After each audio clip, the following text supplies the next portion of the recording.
राजदरबार आइपुगेको छ। त्यति बेला यो र्याली त्यति बेला राजदरबारमा आएको दृश्य तपाईँ हेरिरहनु भएको दर्शकवृन्द।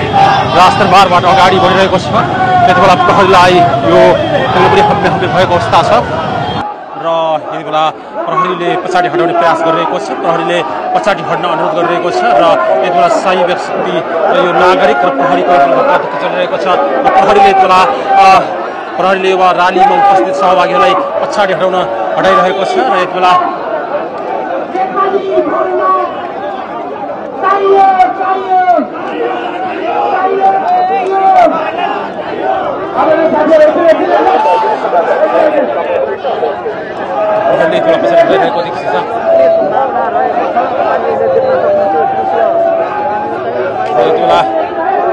प्रहरीले पछाडि हटाएको छ।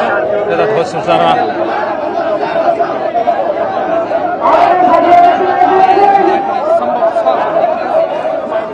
केही दिनदेखि राष्ट्र संस्थाको पुनर्स्थापनाको लागि अनवरत रहेको यो विभिन्न कार्यक्रमहरू र्यालीहरू भइरहेका छन्। आज फेरि काठमाडौँको सामुखुसीबाट सुरु भएको र्याली यति बेला राजदरबार सङ्ग्रहालय अगाडि आएको छ। प्रहरीले पछाडि हटाउन कोसिस गरिरहेको छ र र्यालीमा उपस्थित सहभागी आन्दोलनकारीहरू अगाडि बढ्ने प्रयास गरिरहेको यो दृश्य यहाँलाई देखाइरहेका छन्।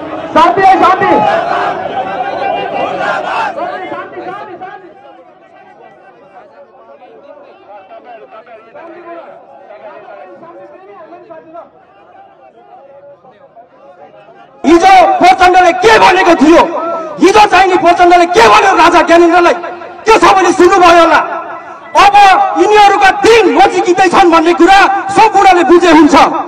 ज्ञानेन्द्र राजालाई मूर्ति चोर भन्यो त्यसले, ज्ञानेन्द्र राजालाई चाहिँ नि सुद तस्कर भन्यो त्यसले, ज्ञानेन्द्र राजालाई चाहिँ नि त्यसले के आरोप लगाएको छ, दाइ मारेसम्मको आरोप लगाएको छ।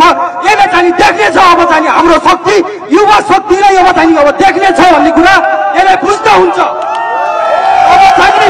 अब चाहिँ जुन चाहिँ त तिमीहरू आत्तिराखेका छौ, तिमीहरू आत्तिएर बोलेको यो कुरा बुझिराख। तिमीहरू चाहिँ कसो गरौँ, कता जाउँ, कता भागौँ भनेर बोलेको। आज चाहिँ ठाडै कलाकार विक्रम छेत्री, व्यवसायी एउटा विक्रम छेत्रीले तिमीहरूले आज चाहिँ ठाडो चुनौती दिन चाहन्छ यहाँबाट। अब तिमीहरू भाग्ने दिन सुरु गर्दै गर, भाग्नको लागि तिमीहरूले चाहिँ ठाउँ अब खोज्दै गर भनेर यहाँबाट ठाडो भनिदिन चाहन्छु म। आज तिमीहरूले चाहिँ अब कतिसम्म गरे विगतका दिनमा, तिमीले चाहिँ हिजो 33 किलो सिङ तिमीले खायौ, त्यसको खै त, त्यसको प्रमाण खै, प्रमाण चुकायो त। क्यान्टनमेन्ट घोटाला तिमीले गरेको होइन, खै त त्यसको प्रमाण तिमीले अगाडि ल्याउन सक्यौ। तिमी आफै दोषी छौ, तिमी आफै आत्तिरहेका छौ। त्यसैले गर्दाखेरि सबैलाई चाहिँ तिमीले यस्तो आरोप लगाउन तिमी बाध्य बनेका छौ। तिमी चाहिँ अब भाग्ने तयारी गर भनेर विक्रम छेत्रीले यहाँबाट ठाडो तरिकाले भन्छ। किनकि टाइम छैन, म आज यति नै बोल्न चाहन्छु, फेरिका दिनमा पनि बोल्नेछु।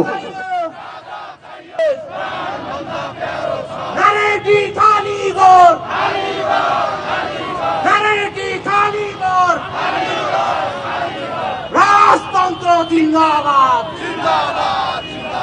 राजतन्त्र जिन्दाबाद, हाम्रो राजा हाम्रो देश चाहियो चाहियो